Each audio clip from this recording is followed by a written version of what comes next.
Judy Stiles, thank you for joining us this week on Newsmakers. When you think of farmers markets, you might think, well, that's something for the summer, and that doesn't happen year-round, but it does in our area. And today we're focusing on the Webb City Farmers Market. Joining me is Rachael Lynch. Thank you for being here today. Well, thank you for your invitation. We'll talk today about the market, what it has to offer, but perhaps for people who haven't been around or they don't remember, let's get a little bit of background. It's been about 20 years that you've been at the farmers market now? We have. We've been open for 20 years. It was in the year 2000 that it first came about. I think they started with 2 vendors in one pavilion, and now it's, you know, we see upwards of 34 vendors at a time in about 3 different connected pavilions. So it's really grown throughout the years. It has, it has. And really, what was kind of the thought when they started it years ago? This is just something we didn't have in our region? Or? Well, the founder, we didn't have a farmer's market, it's true. I think there was one back in the 50s that was very, active. But then the idea of revitalizing downtown Webb City came up. And the founder came up with, well, how about a farmer's market? And with it being right on the end of Main Street across the highway, it has helped to bring attention. It brings lots of traffic, lots of customers during the time that it is opened. And I know that being a regional farmers market, you've also had a lot of attention, recognition, I guess I should say, statewide, regionally as well. Yes, a lot of that has to do with the importance we've put into training the farmers. We offer all kinds of different growing trainings that bring in, farmers from all over it, but we offer it in different parts of the state, which I think has helped to get the word out. So if you help spur on the development of other farmers markets, they come to you and say, how do you do it?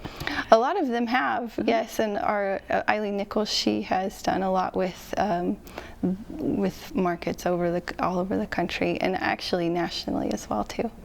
And of course, we're recording this program in March, and people are thinking, well, things are going on at the market. Describe what's happening now at the market. We're not in the peak growing season, obviously. No, we just have the winter crops. So we've got, we see a lot of greens during the winter because it's a really good time to grow. The plants really flourish in this weather. But it's, a lot of root vegetables, carrots, that sort of thing.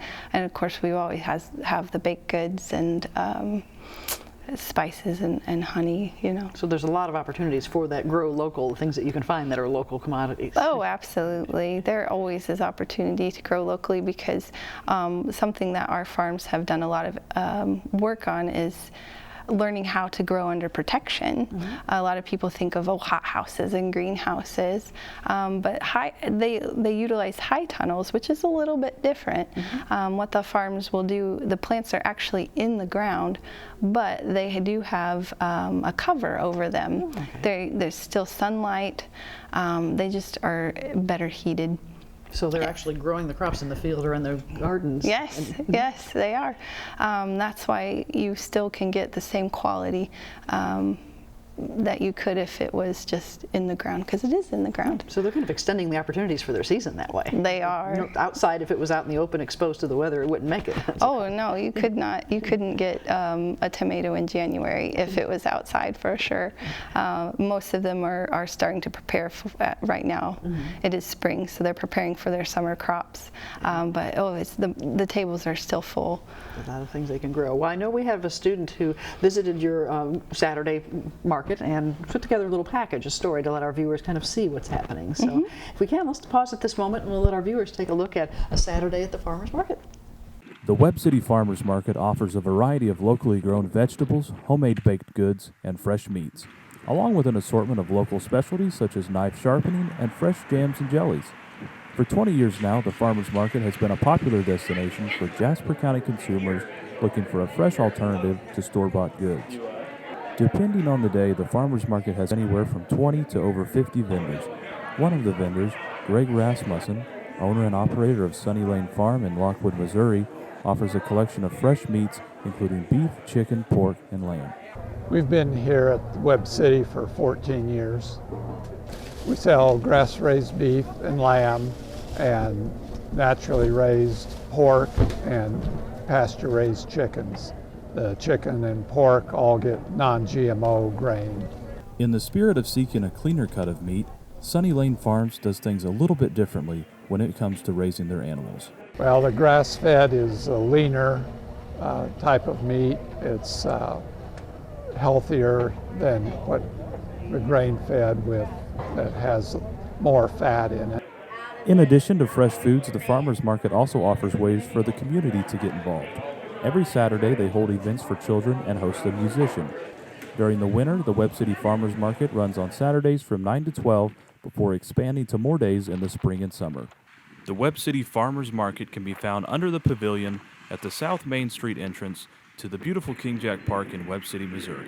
For more information on the Webb City Farmers Market, visit their website at webbcityfarmersmarket.com or find them on Facebook at Webb City Farmers Market.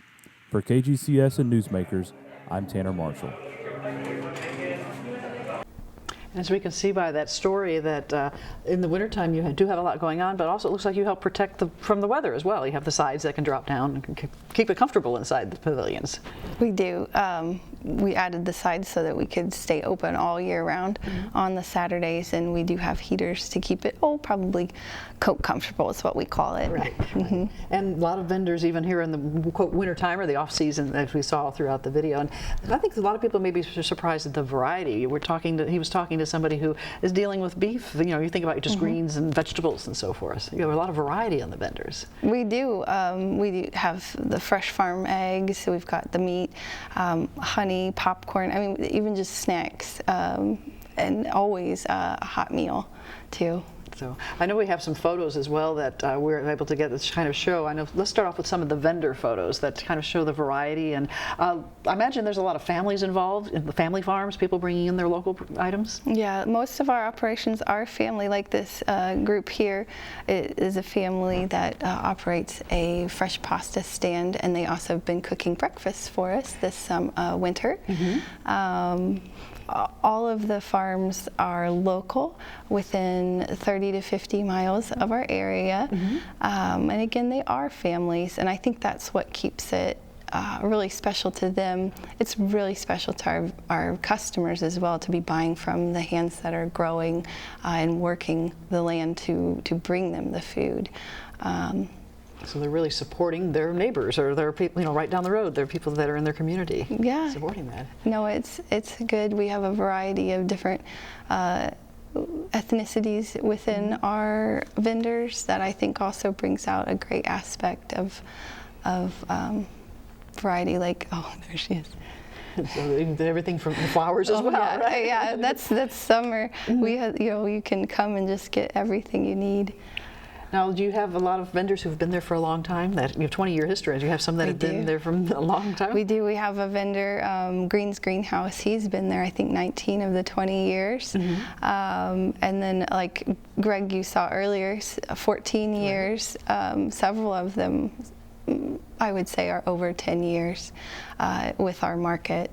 So the newest one, I believe, our mushroom. We added a mushroom grower, all organic, this last summer. So they are probably, only been with us one season, but most have been with us more. For a long time. Someone who's watching may be curious, how do you become a vendor? You know, that you have a process where they apply, or how do they get to be a vendor at the market? We do.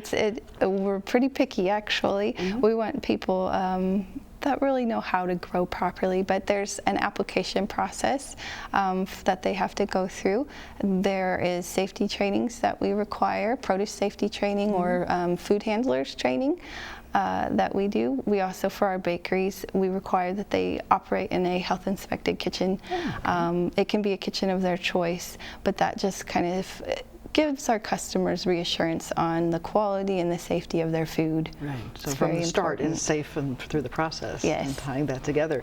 Well, that importance of buying locally, supporting your local farmers and ranchers and businesses, but also what about the health benefits of, people say, was it healthier to eat local items? Well, I certainly believe so. Right. No, there's a difference between, let's say spinach, because we have quite a bit of spinach or kale right now. You pick it across the country, put it in a container, ship it to a grocery store.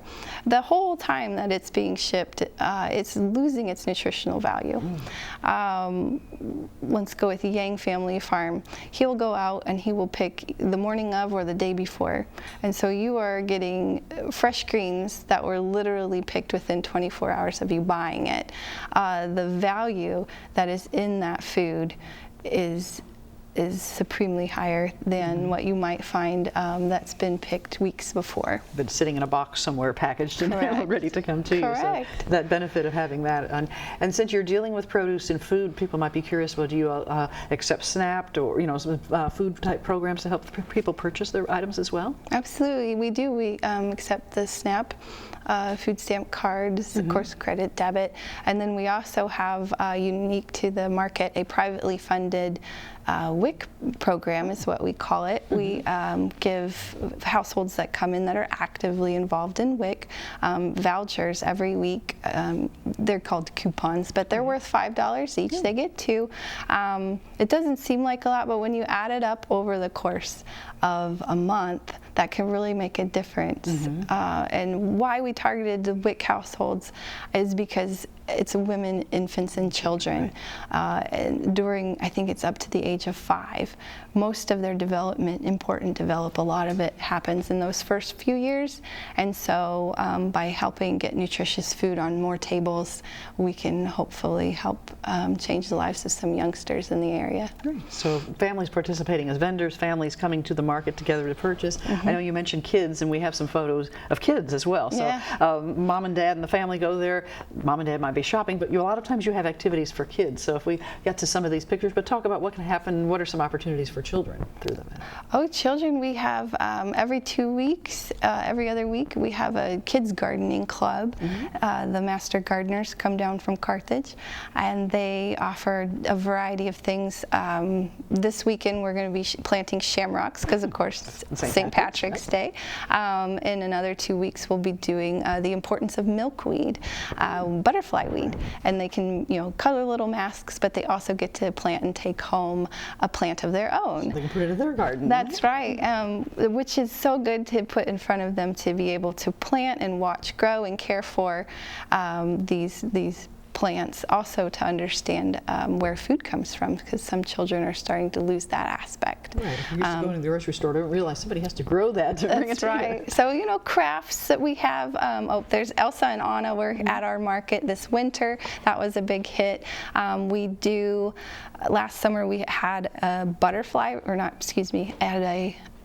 ladybug release event that was so much fun. We actually opened and released about 3,000 ladybugs, and the kids got to watch that happen. And let's see, I mean, you really never know what you're going to find, from chalk drawing to we did rock painting too, and then they could go immediately. Could go immediately out into the park and hide them. So it's a lot of things for the family and the entertainment. Another aspect of entertainment is the music. And the story you mentioned that we have musical entertainment. So tell me a little bit about that. Well, music at the market was brought about because it gives atmosphere to the market, and it also helps local musicians be seen. We have youngsters, yes. Right. You have all ages. All ages, we do. We have. It's a program that we get partial funding from the Missouri Arts Council. And that just, again... So different sizes, from an individual to small groups playing together? Correct. Bluegrass. We have a solo group. They are just a cappella. They've been singing together their whole lives. They're actually a grandmother, mother, and daughter. Oh. So family together there singing and entertaining others. That's right. Family emphasis. So the entertainers, are they there throughout that morning time then on Saturdays? They are always there for the first 2 hours to play for when we have, I'd say, the bulk of the customers. Right. And people will come and eat and get to see a show and So eat, enjoy the food, and now talk about the eating aspect. We haven't talked about that. As far as on Saturdays, you have some special breakfasts and how those help the community as well. Oh yeah, yeah, so starting up when we open to full season, this year will be on April the 25th, we have a Cooking for a Cause breakfast. And that idea, we wanted to find a way to help our community, not just, help our farms succeed, help our community get food, but there's all kinds of different charity organizations in our community that, need funding. So what happens is a group will sign up for a weekend during the summer, from April to September, and they can come help cook breakfast, serve it, and then the proceeds will go to their charity. It's really a great way we can, help upwards of, I think, 20 to 25 different charities. So these are nonprofit organizations that are serving the community in a variety of different ways. Absolutely, like Ronald McDonald House, Crop Hunger Walk, even the Webb City Band Boosters. It's just groups. So how do they get involved with that? Do they contact you to say, or do you have any openings? I mean, I imagine you have limited weekends. There's a lot of people who might like to do this. They do. It's wild. I open via email. People ask to get on our email chain, and so at the end of February, I send out an email calling for weekends. They send me about 3 weekends that would work for them, and I schedule them as well as I can to those weekends. And the spots fill quickly. Lots of them have come back every summer for many years, and so they really watch for the call for sign-ups. So they bring representatives or volunteers from their organization to help with the cooking to bring that food out. Yeah, we have a volunteer that will help to get them started in the kitchen and make sure it's running smoothly. But they do the cooking and the serving. And it's a lot of fun for them to get to come in and do, and then take home a check that day for their organization. Well, you mentioned volunteers, and I know that's any organization, and you probably use a lot of volunteers to make this happen. You have a lot of different facets involved. We do. They're our backbone. They're the ones that do the grunt work. They will show up early to help set up. They will stay late to help pull down. All of our crafts and children's programs, like the Clickety Clack, we're reading down the track that they do on the trolley. They're all volunteer based. They're just people who want to get out and help in any way that they can. And I think we had some pictures of volunteers. You mentioned the trolley, and there may have been a picture about the trolley, but that's an aspect of the park that people are familiar with Webb City. You have the trolley, and that ties right into the market sometimes. It does. It's so unique, and they will run it on the third weekend of the month. And most of the time when it's operational, they will run it for the first weekend as well. So it's something that, other markets say, you have a trolley? And we're in the park that has a trolley. And so we're going to use that and help. It also helps the trolley program because it gets them out there and seen, and other groups can get on and use it as well. So you're working together with the operators of the trolley, the city, a lot of cooperation. The city, and the parks. The parks help us so much. Yes, they're actually the ones that put our sides on in the winter. So we're very thankful for them. Well, you've grown and expanded in programming. What about the future expansions of the actual facilities in the works? Yes, this year we have some exciting plans. We will be first off organizing our parking. The city is helping us, and we're currently raising funds every Saturday. You can pitch in for that. But what we'll be doing is widening and organizing our parking to make sure that we get the most usage of our space. And then adding an exit out the south end of a parking lot to ease the traffic flow. So you'll have a flow so people aren't facing each other coming and going. Yes, hopefully we can get everyone just flowing one way and not crossing paths. And then the other exciting aspect of this year is another 50-foot expansion of our covered pavilion. This will ease the traffic within the pavilion. We have such an amazing customer turnout in the summer that it sometimes feels a bit kind of tight fit as they're walking past each other. For lots of people, that is a deterrent to be around that many people. So by spreading out our vendors, they will be able to bring more to each market because they'll have more of a booth space. We can add some more vendors, which will be exciting. But I think the part I'm most excited for is the comfort of our customers. They will be able to get through the pavilion with more ease because we won't have to have vendors in the middle set up. So there'll be kind of more of an open space for them. Yes, yeah, they'll be able to walk more freely, have more shoulder space, get those strollers through easier. Right, when you have the kids, somebody's in a stroller. It's So it's exciting. We're really looking forward to what improvements it will bring. What's the timetable expected for that? What are you hoping for? The parking will be done before open season. So again, April 25th, end of April. And then the pavilion, we have a contractor that can get it done in the beginning of May, as long as there's not too much rain. Weather cooperates, right? That's right. So that's the important part. If they cannot complete it, we will probably hold off until fall to do the pavilion expansion, simply because once our farms get going, we can't do it. You don't want construction right next to an active market and things that are tying it together. Especially when all those kiddos show up when they get out of school. So the parking will be improved this season, so for sure. We're going to change the Absolutely, yes. Kids getting out of school, I know you have some summer programs for kids, including some meals. We do. We run the summer free kids meals. DHSS provides funding for that. We use this big, beautiful kitchen, and we hire on a chef. Throughout the summer, every time our market is open, a kid can come, any child between the ages of 1 and 18 can come and have a meal.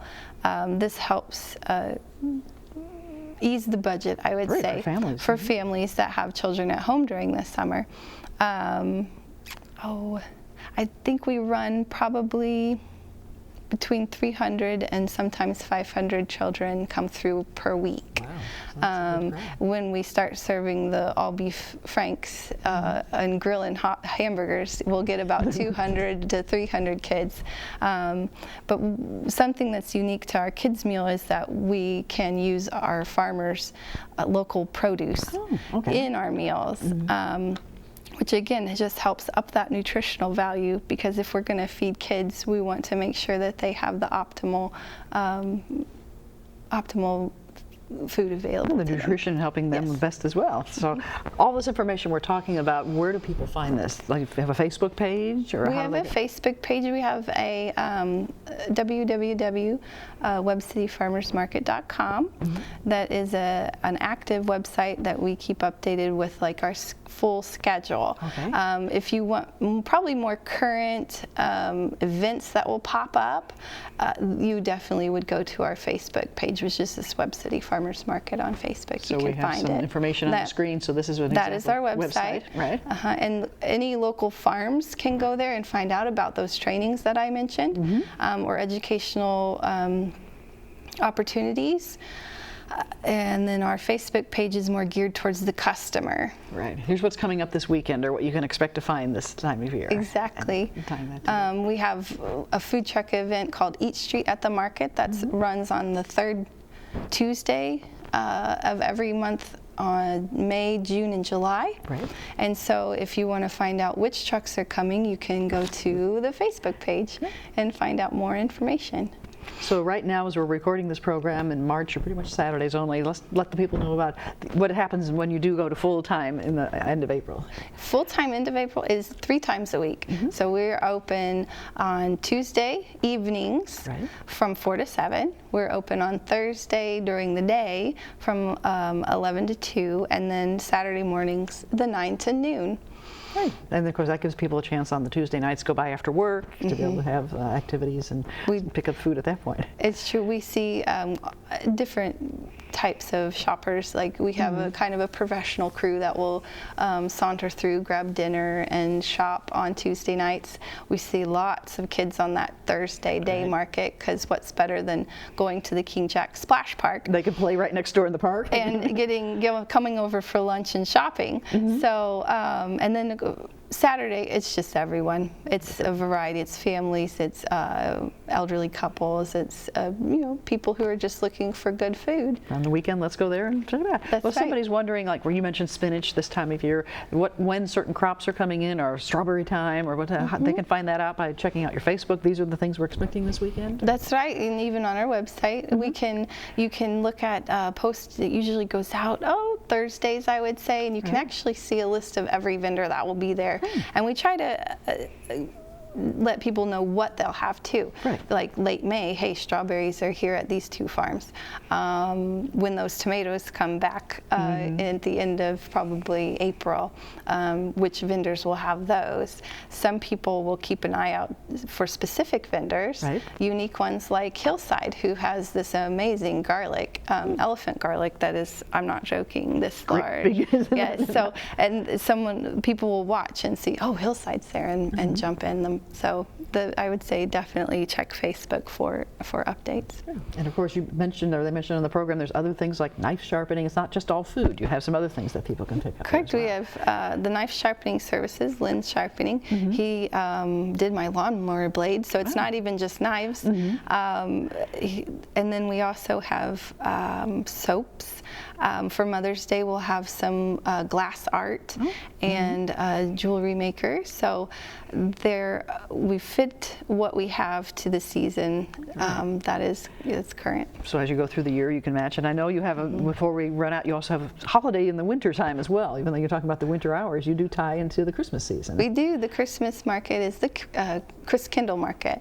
And so we really gear everything towards holiday gift shopping, because again, staying local helps in many ways. That runs November and December. Great. Well, Rachel, working with the farmers market, what do you enjoy the most as you've been involved with this? Oh man, I think I enjoy learning about where our food comes from. Nutrition has always been an interest to me, healthy practices, and so what's better than you got to start with what you eat. And then the children, I absolutely love the family aspect of the farmers market.